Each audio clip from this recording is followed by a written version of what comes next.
Pour ces législatives de Rubino-Séchi-Ananguié, la candidature de Hubert Dessy est portée par le bloc EDS-PDCI-RDA. Sa campagne de proximité l'a conduit dans le village d'Akédouanié, à 4 km d'Anangui. Si je peux être à une position, dans une commission où je peux défendre au mieux la politique sociale, ce serait le mieux.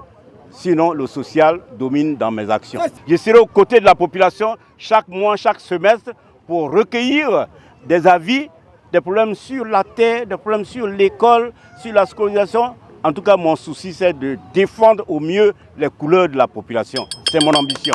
Le postulant indépendant Soumaïla Kanté a choisi le jour de marché de Séchi pour présenter son offre de candidature à la députation aux populations de la circonscription. Soumaïla Kanté a débarqué de sa valise plusieurs projets dont la réalisation nécessite sa présence au Parlement. Ce village est l'un des plus gros villages de la Côte d'Ivoire qui n'a ni château d'eau ni mairie. Si je deviens un élu, mes premières propositions seront que Séchi soit érigé en commune.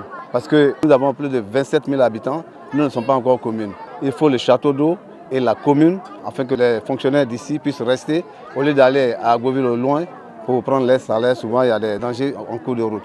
Ici, à Kwamekro, devant le chef de village, le candidat indépendant Antoine Alobas a expliqué son rejet de la démagogie et s'est engagé, une fois élu à l'Assemblée nationale, à agir de toutes ses forces afin que Séchi, Ananguié et Rubino retrouvent des couleurs. Le rôle du député, non seulement c'est de voter les lois, mais c'est aussi de suivre, n'est-ce pas, l'action gouvernementale et permettre d'attirer l'attention du gouvernement sur un certain nombre de projets non réalisés encore dans nos circonscriptions. Il y a le problème d'eau, de forage.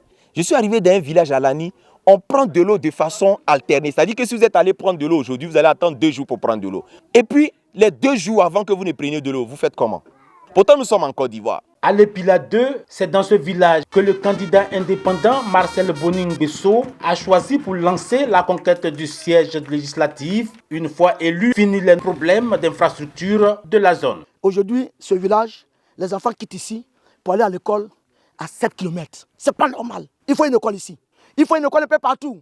Quand tu rentres un peu dans la sauvegarde de Rubino, il n'y a pas d'école, il n'y a pas d'eau, il n'y a pas de pompe hydraulique, il n'y a rien, il n'y a pas d'électricité. Je suis venu pour ce combat-là. On m'appelle Mbesso Boni Marcel, mais le nom chouchou, c'est Boadi Jano. Avec Boadi Jano, c'est le développement vrai, la réconciliation entre frères et fils.